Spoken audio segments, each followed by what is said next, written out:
জয় যিশু। একটু জোরে বলি, জয় যিশু। এখনো অনেকের মধ্যে জড়তা আছে, এখনো মনে হচ্ছে যে আর একটু জোরে বললে আরো শক্তিশালী হবে। জয় যিশু, আমেন। এখন মনে হচ্ছে যে আমরা বুড়ো বুড়ি প্রেজ আসিনি, আমরা ইয়ত প্রেজ আসছি। Amen, amen. আমি ঈশ্বরকে ধন্যবাদ দিই এবং অনিমেষদার কাছেও কৃতজ্ঞ যে আজকে সুযোগ পেলাম। যতবার সামনে আসি ততবার মনে হয় আমি যে শুরু হওয়ার আগে যে পার্সনকে বলছিলাম আজকে আমার কাঁপা উঠছে কেন জানি না, কিন্তু আজকে একটু মনে হয় বেশি নার্ভাস। কিন্তু ঈশ্বরের কাছে কৃতজ্ঞতা জানাই যে আমি অযোগ্য হওয়ার সত্ত্বেও তিনি আমাকে তার কাজের জন্য ব্যবহার করছেন। আমি আজকে যে বিষয়ে কথা বলতে চাই সেটা হচ্ছে এক ফোঁটা বৃষ্টি বা প্রথম ফোঁটা বৃষ্টি। বৃষ্টি কার কার ভালো লাগে? আমারও ভালো লাগে, কিন্তু এখন কেন জানি না বৃষ্টিতে ভিজলেই ঠান্ডা লাগে, এই জন্য ভিজতে পারি না। কিন্তু বৃষ্টি আমাদের সবার ভালো লাগে, কিন্তু আমরা বাইবেলের ওইভাবে উল্লেখ করা নেই। কিন্তু আমি একটু নাম দিলাম, যেহেতু আমরা ইয়ুথ প্রেজে, এই জন্য বলছি এরকম যে এক ফোঁটা বা প্রথম ফোঁটা বৃষ্টি। এইটা এরকম নাম দিলাম কারণ বাইবেলে এমন এক বৃষ্টি ছিল যে বৃষ্টিতে সব কিছু ধ্বংস হয়ে গিয়েছিল, সমস্ত মন্দতার ধ্বংস হয়েছিল এবং ঈশ্বর কত আশীর্বাদ করেছিলেন ওই বৃষ্টির পর। এবং ঈশ্বর আমাদের জন্য একটা অনেক দারুণ একটা প্রমিসও করেছিলেন। আসুন আমরা আস্তে আস্তে জানতে পারবো। আমরা অলরেডি অনেকে বুঝতে পেরেছি এখানে এরকম যে যখন বিশ্বাস চোখে দেখা যায় না, যখন আমরা কিছু বিশ্বাস এমন একটা জিনিস যা চোখে দেখা যায় না কিন্তু আমরা জানি হবে। আমেন। আমরা যারা বাইবেল ক্লাসে আসি আমরা জানি, এরকম আমাদের অনেক লেসন আছে। আসলে আমরা সেই বাক্যের মধ্যে দিয়ে যাই। আমি এরকম বলতে চাই, আজ আমরা এমন একজন ব্যক্তির কথা চিন্তা করব যিনি পৃথিবীর সবচেয়ে অযৌক্তিক, যার কোনো যৌক্তিকতা নেই, এইরকম একটা প্রকল্প বা একটা পরিকল্পনার জন্য জীবনকে উৎসর্গ করেছিলেন। তিনি জানতেন যে কিছু হবে, কিন্তু তার আশেপাশের মানুষ জানতো না এবং সে অনেক তাড়না ভোগ করেছে। এর কারণে মনে করেন আকাশ, এখন আজকে মনে করা অনেক কঠিন কারণ আমরা মানুষ তো, বাইরে মেঘ, কিন্তু মনে করেন আকাশে কোনো মেঘ নেই, কোনো বৃষ্টির লক্ষণ নেই, কোনো বাতাসও নেই। আপনি কি ওই মুহূর্তে কল্পনা করতে পারবেন যে আর একটু পরে বৃষ্টি হবে? পারবেন? এইটা কখনোই সম্ভব না। যদি এরকম কোনো মানুষ হিসেবে আমরা যদি কোনো লক্ষণ না দেখতে পারি, যদি কোনো উৎসর্গ না দেখতে পারি, তাহলে বিশ্বাস করতে আমাদের কঠিন হয়, তাই না?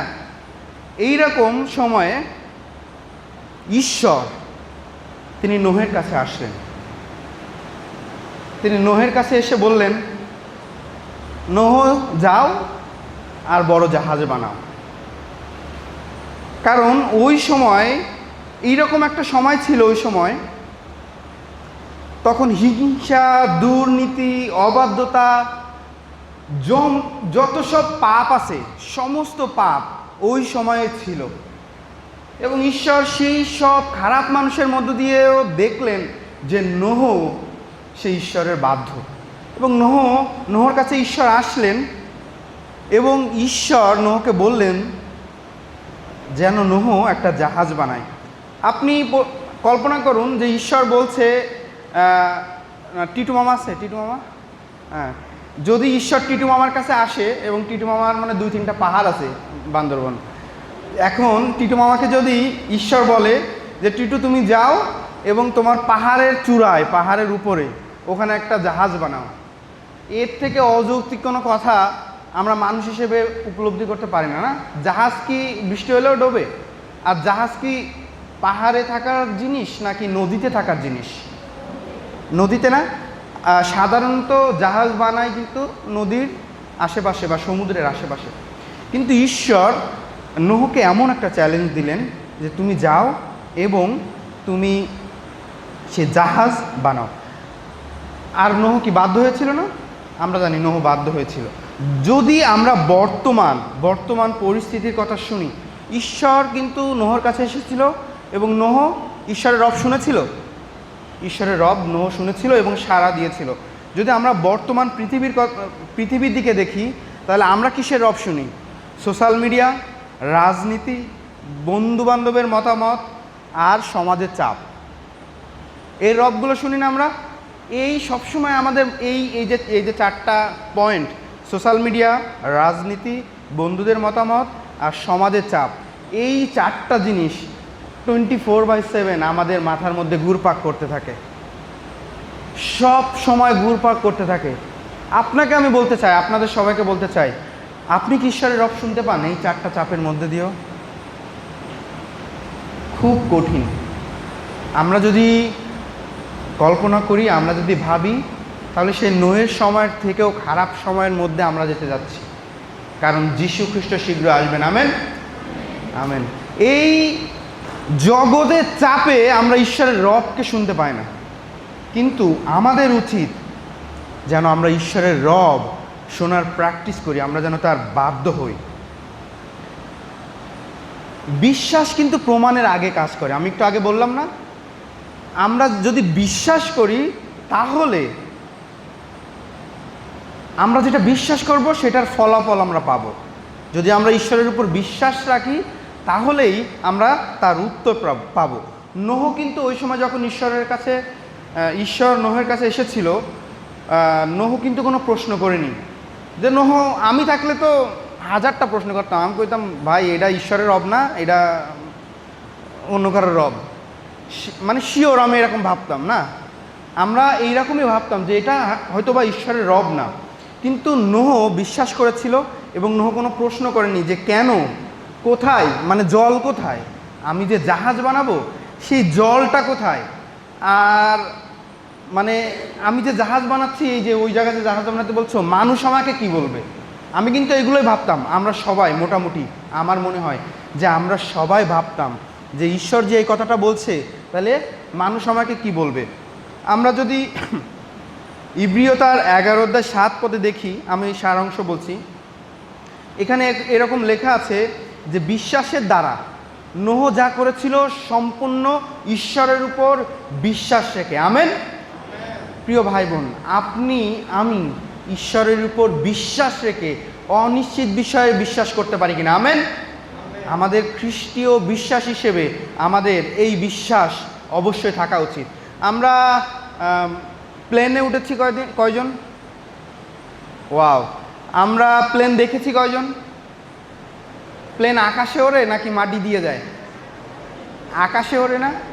কিন্তু এই প্লেন আবিষ্কারের প্রথমে যে 2 বলদ না, মানুষ তাদেরকে এইভাবেই উপহাস করেছিল, কারণ তখন মানুষ কখনো বিশ্বাস করেনি যে মানুষ আকাশে উঠতে পারবে। তারা 2 ভাই বারবার চেষ্টা করে গিয়েছিল এবং তাদের বিশ্বাস ছিল যে মানুষ আকাশে উড়বে।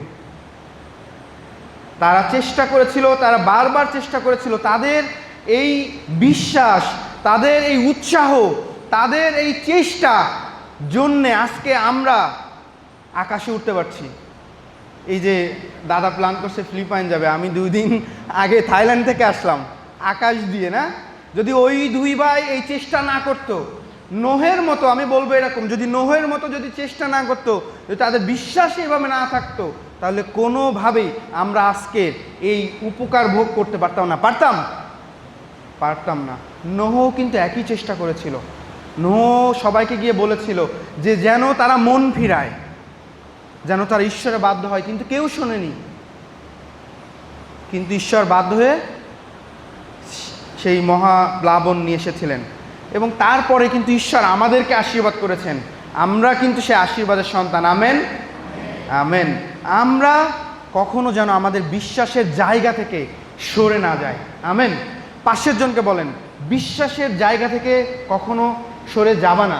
এইভাবে বলো, উৎসাহ দাও।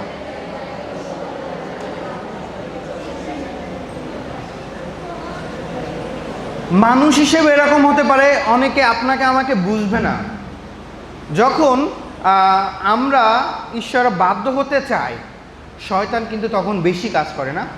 তখন আশেপাশ দিয়ে, ইভেন মা বাবার কাছ থেকেও, বন্ধু বান্ধবের কাছ থেকেও, অনেক সময় দেখা যায় আমাদের সিনিয়রদের কাছ থেকেও এমন বাধা আসে যে এইরকম মনে হয় যে এটা খারাপ বিষয়, বা এটা কখনো সম্ভব না, কিন্তু আমরা যেন বিশ্বাস থেকে সরে না যাই। আমেন।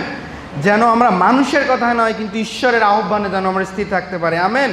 যেন ঈশ্বরের পরিকল্পনা অনেক সময় জনপ্রিয়তা না পেতে পারে। ঈশ্বরের পরিকল্পনা আমাদের জীবনে অনেক সময় অনেক বড় কিছু বয়ে না আনতে পারে, আপনাকে ফেমাস না করতে পারে, আপনার লাখ লাখ কোটি কোটি টাকা না হতে পারে, কিন্তু আপনি বিশ্বাস করেন ঈশ্বরের পরিকল্পনা আপনার জীবনের জন্য সবচেয়ে মহান। আমেন। সবচেয়ে শ্রেষ্ঠ পরিকল্পনা আপনার আমার জীবনের জন্য।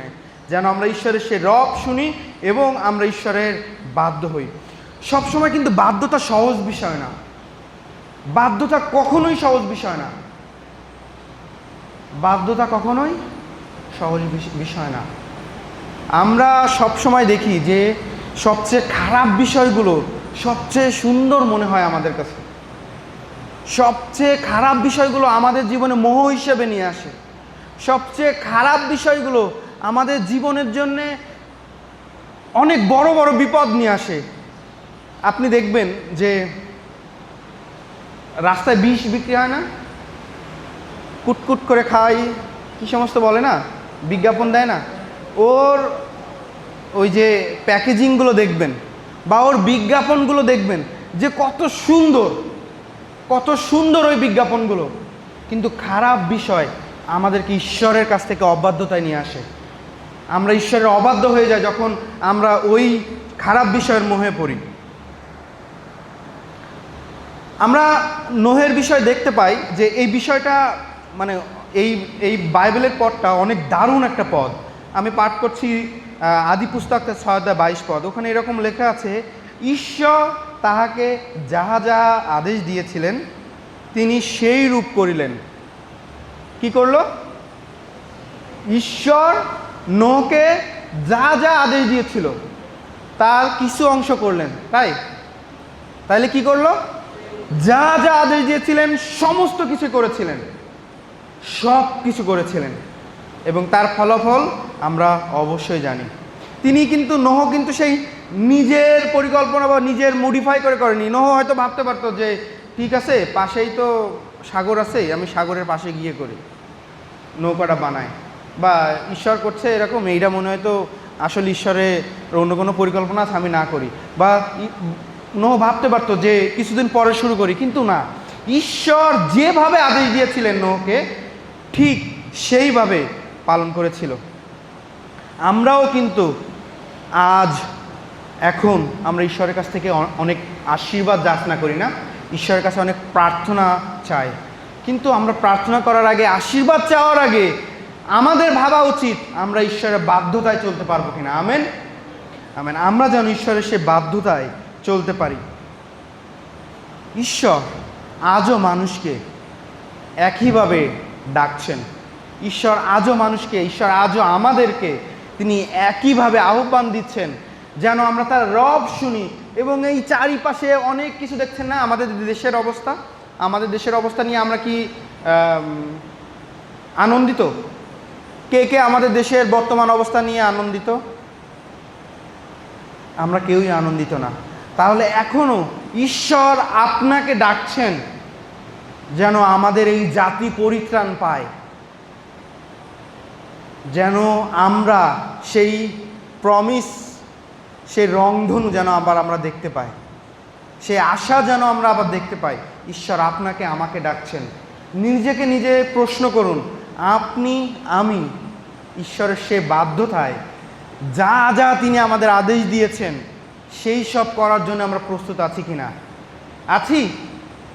যদি না থাকি তাহলে আসুন আমরা আমাদের নিজেদেরকে ঈশ্বরের কাছে আমরা রাখি এবং তার বাধ্যতায় তিনি আমাদের যা যা বলেন আমরা সেইভাবে যেন আমাদের জীবনকে যেন আমরা চালাই। আমি প্রথমে বলেছিলাম যে আমি টাইটেল দিয়েছিলাম এভাবে, প্রথম ফোঁটা বৃষ্টি। আমরা সবাই নোহের গল্প জানি। নোহ অনেক চেষ্টা করেছে সবার কাছে গিয়ে বলার, এবং যখন নোহ সেই জাহাজ বানাচ্ছিল, সেই নৌকা বানাচ্ছিল, মানুষ বিভিন্নভাবে গিয়ে তার কাছে গিয়ে তাকে ঠাট্টা উপহাস করেছে, অনেক বাজেভাবে করেছে, অনেক বাজেভাবে তাকে অত্যাচার করেছে, কিন্তু নোহ কিন্তু থামেনি। এটা কিন্তু নোহর কোনো হঠাৎ কোনো পরিকল্পনা না, বা নোহের করা কোনো এমন কল্পনা না, যেটা ঈশ্বর তাকে বলেনি। এই জন্য ঈশ্বরের বাধ্যতায় নোহ ছিল। এই যে এক ফোঁটা বৃষ্টির কথা আমি বললাম, এক ফোঁটা জল, বৃষ্টি, এই এক ফোঁটা জল পর্যন্তই মানুষের সেই সময় ছিল। কিন্তু মানুষ কখন বুঝেছিল জানেন? ওই এক ফোঁটা বৃষ্টি পড়ার পর। কিন্তু তখন কি সময় ছিল আর মানুষের হাতে? ছিল? জোরে বলি, ছিল? এক ফোঁটা জল পড়ার পরে কি সময় ছিল? আর ছিল না। ঈশ্বর কিন্তু পরে মার্সিও করেনি। এখানে আমরা যদি আদি পুস্তকে দেখি নোহের কাহিনী, ঈশ্বর নিজে ওই জাহাজের দরজা বন্ধ করলেন। কে বন্ধ করলো? নোহ। কে বন্ধ করলো? ঈশ্বর। ঈশ্বর। দেখেন আমরা কতটা নিচে নামি, আমরা কতটা ঈশ্বরের অবাধ্য হই, ঈশ্বরকে কতটা কষ্ট দিই। ওই সময় একটু কল্পনা করেন, ওই সময়ের অবস্থা এমন খারাপ ছিল যে ঈশ্বর নিজে এসে সেই মার্সি ডোর, আমি বলবো সেই দয়ার দরজা তিনি বন্ধ করেছিলেন। কারণ ওই সময় নোহের জাহাজ সে মার্সি ডোর ছিল, সেই দয়ার দরজা ছিল। কারণ ওই দরজা দিয়ে যারা একবার ঢুকেছে তারা মরেনি, তারা জীবিত ছিল। কিন্তু ওই এক ফোঁটা জল মাটিতে স্পর্শ করার পর ঈশ্বর আর কিন্তু সময় দেয়নি কাউকে। এই জন্য আমরা যতই জগতের সাথে মাতি, যতই জগতের আনন্দে আমরা নিজেদেরকে হারিয়ে ফেলি, আমরা যদি সেই এক ফোঁটা জল সেই সময়, সেই অন্তিম সময়ে চলে আসে, তারপরে কিন্তু আমরাও ক্ষমা পাবো না। অনন্তকাল সেই নরকে আমাদের পড়তে হবে। এই জন্য এখনই আমাদের সময়, যেন আমরা সেই নোহের দরজায় যেন আমরা ঢুকতে পারি। আমাদের অনন্ত জীবনের রাস্তাকে একটু জোরে বলি, যে অনন্ত জীবনের পথকে আর একটু জোরে বলি, কে? যিশু আমাদের অনন্ত জীবনের পথ। আমরা যদি পুরাতন নিয়ম দেখি, আমরা হাজারটা কানেক্ট দেখতে পারবো সেই নতুন নিয়মের, যিশুর জীবনের। যিশু যখন বলছে আমি অনন্ত জীবনের পথ, আপনি যখন এই নোহের কাহিনী দেখবেন, ওই পথ, যিশুর পথে গেলে আমরা কি পাবো? অনন্ত জীবন পাবো, আমরা স্বর্গে যেতে পারবো। আমরা যদি নোহের কাহিনীতেও আসি, ওই দরজাতে, ওই পথ দিয়ে যারা গিয়েছিল, যে জোড়া জোড়া পশু পাখি গিয়েছিল, নোহের পরিবার গিয়েছিল, তারাও জীবন পেয়েছিল, তারাও রক্ষা পেয়েছিল। প্রিয় ভাই বোন, যদি আমরাও রক্ষা পেতে চাই, তাহলে এক ফোঁটা জল মাটিতে স্পর্শ করার আগে আমাদের জীবনকে পরিবর্তন করা উচিত, আমাদের মন পরিবর্তন করা উচিত, যেন আমরা সে অনন্ত জীবনের সেই গৃহে, সেই দরজায় যেন আমরা প্রবেশ করতে পারি। আমেন। যীশু খ্রিস্ট এরকম বলছেন যে সময় পার হওয়ার পর দরজাকে আঘাত করলে যিশু বলবে আমি তোমাদের চিনি না। সেখানে এমনও লোক থাকবে যারা পরিচর্যায় লিপ্ত, যারা যিশু নাম সারা দিন জপ করেছে, কিন্তু যিশু দরজার ওই পাশ থেকে বলবে আমি তোমাদের চিনি না। তাই আসুন আমরা প্রকৃতপক্ষে যেন আমরা মন পরিবর্তন করতে পারি এবং বিশ্বাস করতে পারি, কারণ বিশ্বাস আমাদের পরিত্রাণ দেয়। আমেন। যীশু খ্রিস্টের উপর বিশ্বাস আমাদের পাপের ক্ষমা দেয়, যীশু খ্রিস্টের উপর বিশ্বাস আমাদের অনন্ত জীবনের আশা দেয়, যীশু খ্রিস্টের উপর বিশ্বাস আমাদেরকে শান্তি দেয়। আমেন। আমাদেরকে আশা দেয় যীশু খ্রিস্টের উপর বিশ্বাস। এই জন্যে আমাদের জীবনে হতাশা, অসুস্থতা, পারিবারিক সমস্যা, রাজনৈতিক সমস্যা, আপনি পাশে দেখতে পারেন যে ও খারাপ, সে খারাপ, ও খারাপ, আরও সবাই খারাপ, আপনি বহুত কিছু দেখতে পারেন। কিন্তু আমি নিজেকে এমনভাবে যেন আমরা নিজেদেরকে গড়তে পারি, যেন আমরা সেই বিশ্বাসের সাক্ষী হতে পারি। আমেন। যেন আমরা নিজেদেরকে এমন এক জায়গায় নিতে পারি যেন অন্যরা যেন বুঝতে পারে নোহ ঠিক ছিল। আমেন। আমরা যেন এমন জায়গায় নিতে পারি যেন ওই সময়ের মানুষের মতো, যেন ওই যে এক ফোঁটা জল পড়ার সেই আর্তনাদ যখন শুরু হয়েছিল, তখন হয়তো সবাই চিৎকার করছিল, যেন তারা চেষ্টা করছিল তারা যেন জাহাজে উঠতে পারে, কিন্তু তাদের এত সময় ছিল না। সেই ঠিক তেমনভাবে যেন আমাদের জীবন এখন এমন হয় যেন অন্যরা বুঝতে পারে আমরা অন্যদের থেকে আলাদা। আমেন। আমরা অন্যদের থেকে আলাদা। আমেন। এবং আমরা যেটা বলছি সেটা পরিত্রাণের পথ। আমেন। এবং যীশু খ্রিস্ট একমাত্র আমাদের পরিত্রাণকর্তা। আমেন। Hallelujah, hallelujah. এক ফোঁটা জল পড়ার আগে আসুন আমরা আমাদেরকে পরিবর্তন করি, আমাদের নিজেদেরকে পরিবর্তন করি।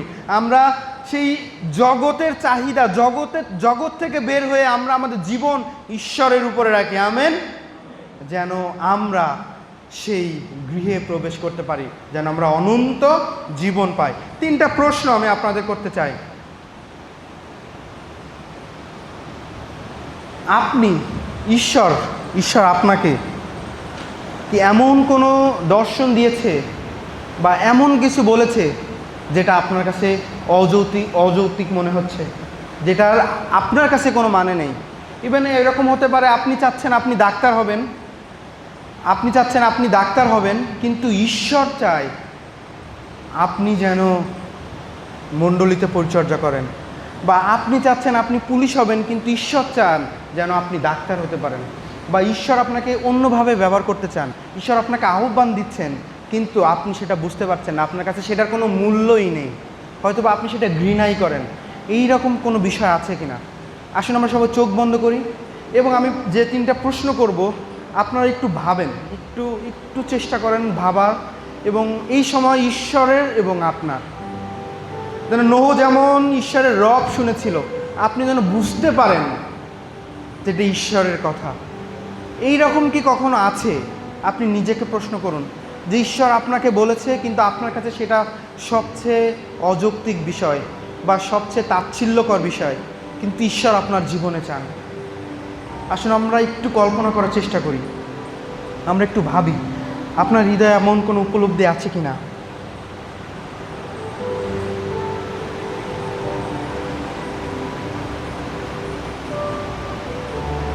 যদি আপনি ফাইন্ড আউট করতে পারেন, তাহলে আমি নয়, ঈশ্বর আপনাকে আবার বলছে যেন আপনি শমূয়েলের মতো আবার বলেন, হ্যাঁ এই আমি, আমাকে পাঠাও। আপনি যেন নোহের মতো বলতে পারেন, ঠিক আছে প্রভু। আপনি যেন নোহের মতো আপনি বলতে পারেন যে প্রভু আমি তোমার বাধ্য হতে চাই, তুমি যা যা বলেছো আমি তাই করব। আমরা অনেক সময় জগতের দিকে দেখি, আমরা অনেক সময় দেখি জগৎ এত সুন্দর, ও এত সুন্দর বাজায়, ও এত সুন্দর গান গায়, আমি ইমরানের মতো হব, বা আমি আতিফ আসলামের মতো হব, বা এরকম যে আমি অনেক বড় একজন কমার্শিয়াল পার্সন হব। কিন্তু ঈশ্বর চান আপনি দাস রূপে মণ্ডলীতে সেবা করেন। যদি এরকম আহ্বান আপনার জীবনে থাকে, ঈশ্বর যদি আপনাকে দিয়ে থাকে, তাহলে আপনি বাধ্য হয়ে ঈশ্বরের কাছে আসুন এবং ঈশ্বরের কাছে স্বীকার করুন যে হ্যাঁ প্রভু, আমি তোমার বাধ্য হতে চাই।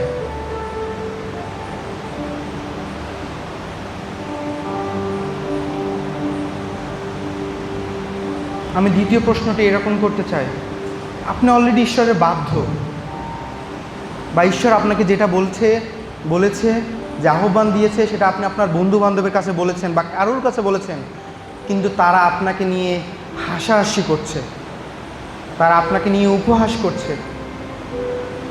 এইরকম পরিস্থিতিও যদি থাকে, তাহলেও আপনি ঈশ্বরের কাছে স্বীকার করুন যে ঈশ্বর, আমি নোহের মতো তোমার কাছে আসি এবং তোমার বাধ্য হতে চাই। আমি নোহের মতো তোমার কাছে আসি এবং তোমার আজ্ঞার বাধ্য হতে চাই।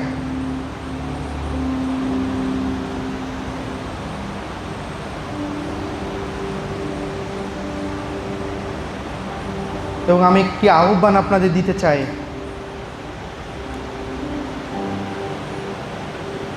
আপনি যদি উপলব্ধি করতে পারেন যে আসলে আপনার জীবনের জন্য ঈশ্বরের আহ্বান আছে, কিন্তু আপনি ভুল পথে চলে যাচ্ছেন,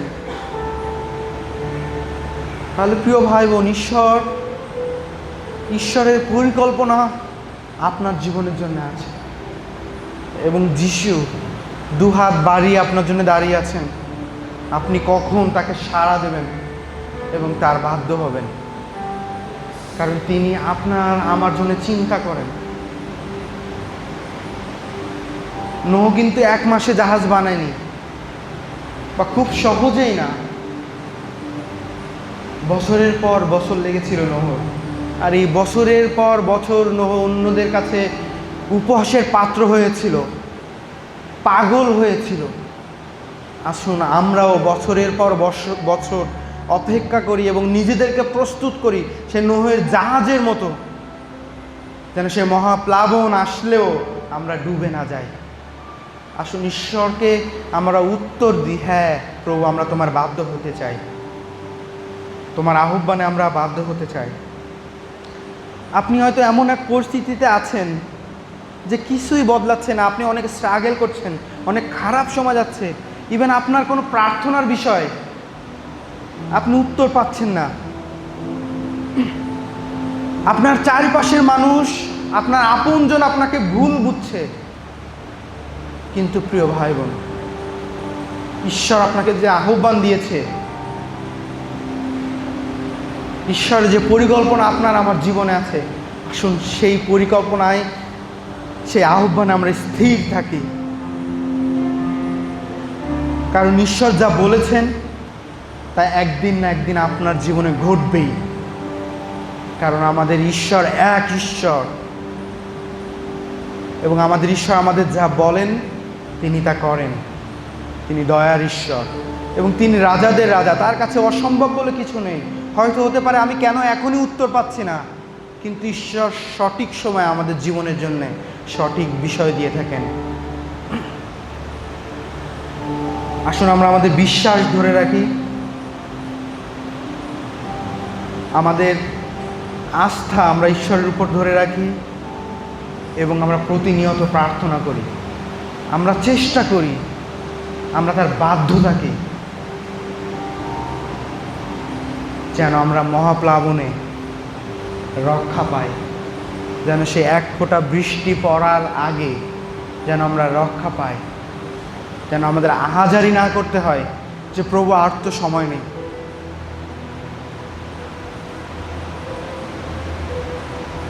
এক মুহূর্ত, এক মিলি সেকেন্ড আমাদের জীবনের জন্য গুরুত্বপূর্ণ। আসুন আমরা এখনই সিদ্ধান্ত নিই, আমরা সিদ্ধান্ত নিই যে প্রভু, আমি তোমার বাধ্য হতে চাই। তোমার জীবন প্রভু, তুমি আমাদেরকে প্রভু, তোমার পুত্রের জীবন প্রভু, তুমি পুত্র হয়ে পিতা, তুমি আমাদের জন্য সে ক্রুশে মরেছিলে। তুমি ঈশ্বর হয়ে প্রভু, তোমার ঈশ্বরত্ব প্রভু অস্বীকার করে তুমি পুত্র হয়ে পৃথিবীতে এসেছিলে, যেন আমরা সে এক ফোঁটা বৃষ্টির আগে যেন আমরা রক্ষা পাই, যেন আমরা তোমার সাথে প্রভু সেই অনন্তকাল থাকতে পারি। কেননা তুমি সর্বশক্তিমান, তোমার আরাধনায় যেন আমরা থাকতে পারি, তোমার জয়গান যেন করতে পারি।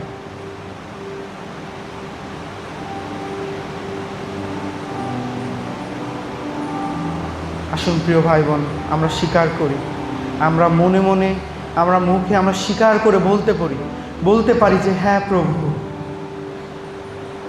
এই আমি, তুমি আমাকে পাঠাও।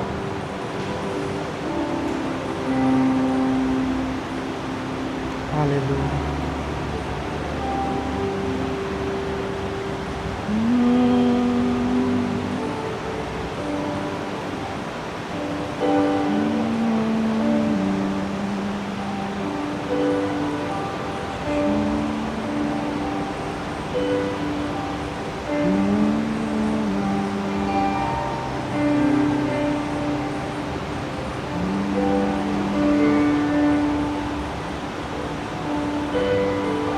প্রভু তোমাকে ধন্যবাদ দিই। আমি বিশ্বাস করি প্রভু, তুমি আমাদের ভাই বোনদের এবং তুমি আমাদের আরেকটিবার বুঝতে সাহায্য করেছো যে তোমার মহাপরিকল্পনা আমাদের জীবনে আছে, এবং তুমি আমাদের যে পরিত্রাণ রেখেছো, তুমি আমাদের পাপের ক্ষমার জন্য তোমার প্রিয় পুত্রকে যে পাঠিয়েছো, আমরা যেন তার উপরে বিশ্বাস করতে পারি। সেই নোহের জল প্লাবনের সময় সে এক ফোঁটা বৃষ্টি পড়ার আগে প্রভু, যেমন সেই নোহেরা প্রভু সেই নিজেদেরকে রক্ষা করতে পেরেছিল, আমরা যেন প্রভু তোমার উপরে আস্থা রাখতে পারি, যেন আমরাও পরিত্রাণ পাই, যেন আমরা তোমার সাথে সারা জীবন থাকতে পারি। পিতা, তুমি আশীর্বাদ করো। তোমাকে ধন্যবাদ দিই পিতা, যে তুমি আমাদের পরিত্রাণ দিয়েছো, তুমি আমাদের আশা দিয়েছো। তুমি আমাদের অনন্ত জীবন দিয়েছো পিতা, তোমাকে ধন্যবাদ দিই। এই প্রার্থনা যীশু খ্রিস্ট তোমার নামে চাই, আমেন। আসলে আমরা ঈশ্বরের উদ্দেশ্যে জোরে হাতে তালি দিই।